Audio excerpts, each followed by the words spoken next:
नमस्कार। आज हम व्यक्तिगत वित्त यानी कि पर्सनल फाइनेंस की दुनिया में गहराई से उतर रहे हैं और इसके लिए हमारे पास एक किताब है, रैंडी बिलिंग्सले, लॉरेंस जे गिटमैन और माइकल डे ज्वांग की पर्सनल फाइनेंशियल प्लानिंग। इसे इस टॉपिक पर काफी मजबूत किताब माना जाता है। हाँ, बिल्कुल। अब कई बार ऐसी किताबें थोड़ी डरावनी लग सकती हैं, है ना, मोटी मोटी बहुत सारी जानकारी। लेकिन हमारा काम यहाँ पर इस ज्ञान के भंडार से सबसे जरूरी बातें निकालना है, काम की रणनीतियां, ताकि ये समझ सकें कि असल जिंदगी में अपनी फाइनेंशियल प्लानिंग में ये कैसे मदद कर सकती हैं। तो मिशन है इसे सरल बनाना। बिल्कुल। पर्सनल फाइनेंस एक ऐसा टॉपिक है जहां जानकारी तो बहुत है, पर उसे सही तरीके से समझना और लागू करना ज़्यादा महत्वपूर्ण है। और एक अच्छी स्ट्रक्चर्ड किताब जैसे कि ये वाली इस सफ़र में एक गाइड की तरह हो सकती है ना? तो देखते हैं कि ये किताब हमें इस फाइनेंशियल दुनिया के नक्शे को समझने में कैसे मदद करती है और इसमें क्या खास है। बढ़िया। तो चलिए इस किताब को परत दर परत खोलते हैं। सबसे पहली बात, जैसा हमने कहा, नाम है पर्सनल फाइनेंशियल प्लानिंग। हमारे स्रोत बताते हैं कि इसके कई एडिशंस आ चुके हैं और कुछ में माइंड टैप का जिक्र है। ये माइंड टैप क्या चीज है? हाँ, माइंड टैप ये असल में एक ऑनलाइन लर्निंग प्लेटफॉर्म है। प्रकाशक सेंगेज लर्निंग इसे देते हैं। ये किताब को सिर्फ पढ़ने की चीज से आगे ले जाता है। मतलब इसमें इंटरैक्टिव अभ्यास होते हैं, क्विज होते हैं, अच्छा, शायद कुछ सिमुलेशन भी हों।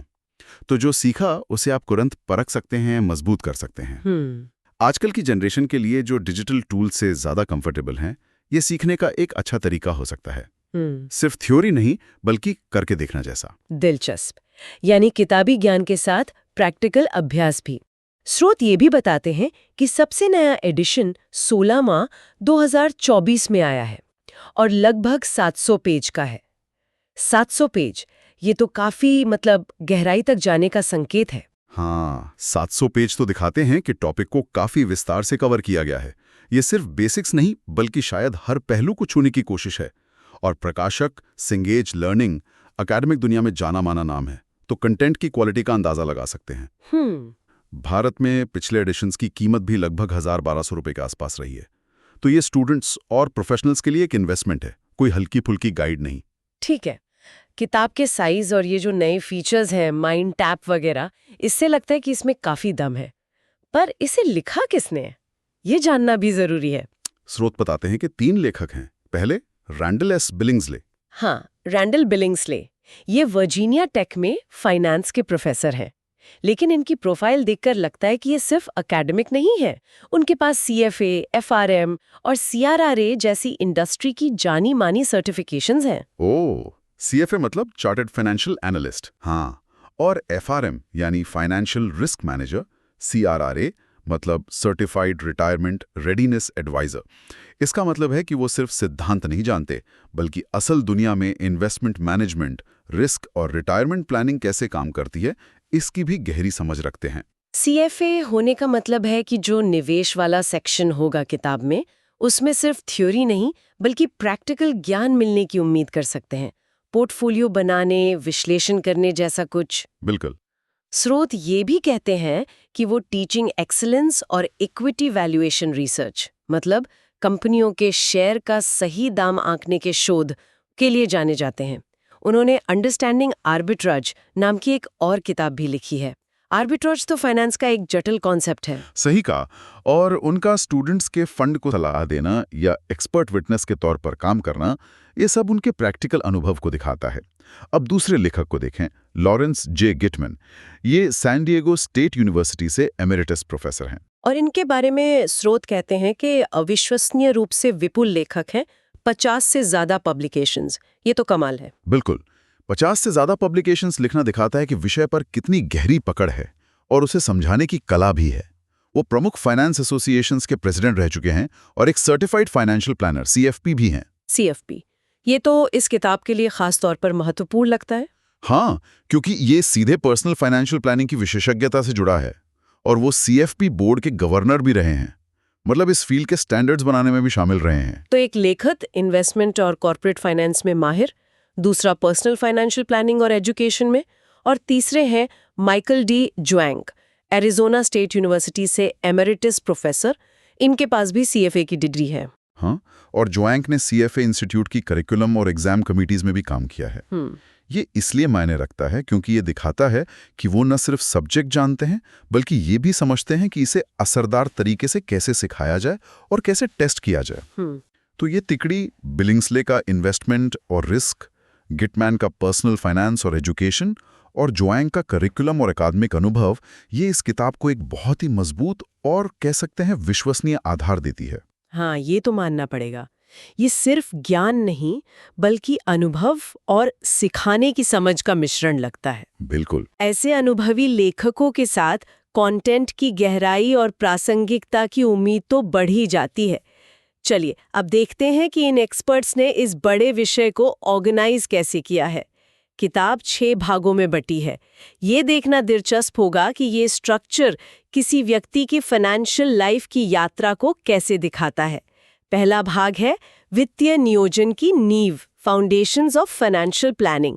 इसमें फाइनेंशियल प्लानिंग प्रोसेस को समझना, अपने फाइनेंशियल स्टेटमेंट बनाना जैसे बजट और नेटवर्थ स्टेटमेंट और टैक्स की तैयारी जैसे टॉपिक हैं। ये बिल्कुल सही शुरुआत है। किसी भी इमारत की तरह फाइनेंशियल लाइफ की भी नींव तो मजबूत होनी ही चाहिए, है ना? हाँ। अपनी आमदनी, खर्च, एसेट्स, लायबिलिटीज, इनको समझे बिना या टैक्स का आपकी कमाई पर क्या असर होता है ये जाने बिना कोई भी प्लान बनाना वो हवा में तीर चलाने जैसा होगा। यहाँ शायद किताब इस बात पर जोर देती होगी कि बजट सिर्फ खर्चों पर नजर रखना नहीं है बल्कि भविष्य के लिए एक रोड मैप बनाना है। बिल्कुल, एक ठोस शुरुआत। इसके बाद भाग 2 आता है, बुनियादी संपत्तियों का प्रबंधन, मैनेजिंग बेसिक एसेट्स। इसमें कैश और सेविंग्स मैनेजमेंट है और फिर बड़े फैसले जैसे कार और घर खरीदना। ये भी लॉजिकल अगला कदम है। नींव डालने के बाद आप अपनी रोजमर्रा की जरूरतों, कैश मैनेजमेंट और शॉर्ट टर्म लक्ष्यों, सेविंग्स, शायद एक इमरजेंसी फंड पर ध्यान देते हैं। और कार और घर खरीदना, ये तो शायद ज्यादातर लोगों की जिंदगी के सबसे बड़े फाइनेंशियल डिसीजंस होते हैं। हाँ बिल्कुल। किताब यहाँ शायद सिर्फ खरीदने की प्रक्रिया ही नहीं बल्कि ये भी समझाती होगी कि ये फैसले आपके बजट और लॉन्ग टर्म प्लान्स पर कैसे असर डालते हैं। मतलब भावनाओं में बहकर नहीं, सोच समझकर फैसला लेना। सही कहा। बड़े टिकट वाले आइटम पर सोच समझकर फैसला लेना तो बहुत जरूरी है। इसके बाद भाग 3 है क्रेडिट का प्रबंधन, मैनेजिंग क्रेडिट। इसमें क्रेडिट का सही इस्तेमाल और उपभोक्ता ऋण जैसे personal loan, credit card loan, ये सब शामिल हैं। आज की दुनिया में क्रेडिट से बचना तो लगभग नामुमकिन है और ये एक शक्तिशाली टूल हो सकता है अगर सही तरीके से इस्तेमाल किया जाए। लेकिन ये एक जाल भी बन सकता है। ये हिस्सा शायद अच्छे क्रेडिट स्कोर के महत्व पर, इंटरेस्ट रेट्स यानी APR वगैरह को समझने पर और कर्ज के जाल से बचने की स्ट्रैटेजीज पर फोकस करता होगा। संभवतः ये समझाता होगा कि हर तरह का कर्ज बुरा नहीं होता, लेकिन हाई इंटरेस्ट वाले कंज्यूमर लोन से सावधान रहना क्यों जरूरी है। क्रेडिट को दोस्त बनाना, दुश्मन नहीं, ये एक जरूरी सीख लगती है। अगला है भाग 4, बीमा आवश्यकताओं का प्रबंधन, मैनेजिंग इंश्योरेंस नीड्स। इसमें लाइफ इंश्योरेंस, हेल्थ इंश्योरेंस और अपनी प्रॉपर्टी की सुरक्षा जैसे घर, कार का बीमा। बीमा अक्सर थोड़ा बोरिंग टॉपिक लगता है लोगों को, लेकिन ये फाइनेंशियल सिक्योरिटी का एक बहुत जरूरी हिस्सा है। ये मूल रूप से रिस्क मैनेजमेंट है। अच्छा। आप छोटी प्रीमियम राशि देकर बड़े अनजाने फाइनेंशियल झटकों से खुद को बचाते हैं। किताब शायद अलग अलग तरह के बीमा की जरूरत को लाइफ के अलग अलग स्टेजेस से जोड़ती होगी। जैसे जब आप युवा हैं तो हेल्थ और डिसेबिलिटी इंश्योरेंस ज्यादा जरूरी हो सकता है, जबकि फैमिली शुरू करने पर लाइफ इंश्योरेंस ये एक तरह का फाइनेंशियल सुरक्षा कवच है। फाइनेंशियल सुरक्षा कवच, ये अच्छा तरीका है इसे समझने का। अब आता है वो हिस्सा जिसका शायद कई लोगों को इंतजार रहता है, भाग V, निवेश का प्रबंधन, मैनेजिंग इन्वेस्टमेंट्स। इसमें इन्वेस्टमेंट प्लानिंग, स्टॉक और बॉन्ड में निवेश और mutual fund, ETF, real estate जैसे ऑप्शंस को समझना शामिल है। हाँ, इन्वेस्टमेंट हमेशा आकर्षक लगता है क्योंकि ये सीधे वेल्थ ग्रोथ से जुड़ा है, पर ध्यान देने वाली बात है कि लेखकों ने इसे 5वें भाग में रखा है। ये बात तो है। ये इस बात पे जोर देता है कि इन्वेस्टमेंट करने से पहले आपकी नींव, बजट, बचत, emergency fund, asset management, credit और इंश्योरेंस की समझ मजबूत होनी चाहिए। सीधे इन्वेस्टमेंट में कूदना वो बिना तैयारी के तैरना सीखने जैसा हो सकता है। ये बहुत महत्वपूर्ण बात कही आपने। तो इस भाग में किताब क्या सिखाती होगी अंदाजन? उम्मीद है कि ये इन्वेस्टमेंट को जल्दी अमीर बनने की स्कीम की तरह नहीं बल्कि लॉन्ग टर्म लक्ष्यों को पाने के एक तरीके के रूप में प्रस्तुत करती होगी, जैसे रिटायरमेंट, बच्चों की शिक्षा वगैरह। ये शायद रिस्क टॉलरेंस को समझने, डाइवर्सिफिकेशन यानी अपने इन्वेस्टमेंट को फैलाने के महत्व और रेगुलर डिसिप्लिन इन्वेस्टमेंट जैसे एसआईबी के फायदों पर जोर देती होगी। मतलब अटकलबाजी से बचना। हाँ, बजाय इसके कि मार्केट के उतार चढ़ाव का अंदाजा लगाने की कोशिश करें। और क्योंकि सीएफए वाले लेखक हैं, तो इसमें एसेट एलोकेशन और अलग-अलग इन्वेस्टमेंट प्रोडक्ट्स के एनालिसिस पर प्रैक्टिकल गाइडेंस होने की पूरी संभावना है। अनुशासित निवेश, ना कि अटकलबाजी, ये एक मजबूत संदेश लगता है। और अंत में भाग 6, सेवानिवृत्ति और संपत्ति योजना। इसमें रिटायरमेंट के लिए प्लानिंग और अपनी संपत्ति को सुरक्षित करना और आगे बढ़ाना शामिल है। ये पूरी फाइनेंशियल लाइफ जर्नी को समेटता है। रिटायरमेंट प्लानिंग से बुढ़ापे के लिए पैसे बचाने के बारे में नहीं है, बल्कि ये पक्का करने के बारे में है कि आप अपनी लाइफस्टाइल कैसे बनाए रखेंगे। इसमें शायद अलग-अलग रिटायरमेंट अकाउंट्स के सिद्धांत, जैसे भारत में पीएफ, एनपीएस वगैरह, और जरूरी कॉर्पस का अनुमान लगाने के तरीके शामिल होंगे। और एस्टेट प्लानिंग यानी संपत्ति योजना ये सुनिश्चित करती है कि आपकी मेहनत की कमाई और संपत्ति आपकी इच्छा अनुसार आपके प्रियजनों तक पहुंचे। ये अक्सर लगता है कि सिर्फ अमीरों के लिए है। नहीं, ये सिर्फ अमीरों के लिए नहीं है, बल्कि हर उस व्यक्ति के लिए है जिसके पास कुछ भी संपत्ति है और वो चाहता है कि उसके जाने के बाद कोई झगड़ा ना हो। वाह, ये स्ट्रक्चर तो वाकई जन्म से लेकर विरासत तक पूरे फाइनेंशियल जीवन को कवर करती है। लेकिन क्या ये सिर्फ जानकारी का ढेर है या सीखने को आसान बनाने के तरीके भी हैं? स्रोत बताते हैं कि इसमें you can do it now, financial impact of personal choices, financial road science और फाइनेंशियल प्लानिंग टिप्स जैसे सेक्शंस हैं। हाँ, ये प्रैक्टिकल एलिमेंट्स बहुत महत्वपूर्ण हैं। ये किताबी ज्ञान को असल जिंदगी के फैसलों से जोड़ते हैं। You can do it now शायद पाठक को तुरंत कुछ एक्शन लेने के लिए प्रेरित करता है। जैसे बजट बनाना शुरू करो या अपना क्रेडिट स्कोर चेक करो। Financial impact of personal choices दिखाता है कि छोटे छोटे रोज के फैसले भी लॉन्ग टर्म में बड़ा फाइनेंशियल असर डाल सकते हैं। ये फीचर्स किताब को सिर्फ पढ़ने की चीज नहीं, बल्कि एक करने की गाइड बनाते हैं। और एक फीचर जिसका जिक्र पहले भी हुआ और जो मुझे खास तौर पे प्रासंगिक लगा, वो है बिहेवियर मैटर्स, व्यवहार संबंधी पहलू। हाँ, बिहेवियर मैटर्स ये आजकल पर्सनल फाइनेंस में बहुत महत्वपूर्ण माना जाता है। इसे बिहेवियरल फाइनेंस कहते हैं। ये इस बात की स्टडी है कि हमारी भावनाएं, हमारे पूर्वाग्रह, हमारे सोचने के तरीके हमारे पैसे से जुड़े फैसलों को कैसे प्रभावित करती हैं, अक्सर अतार्किक तरीकों से।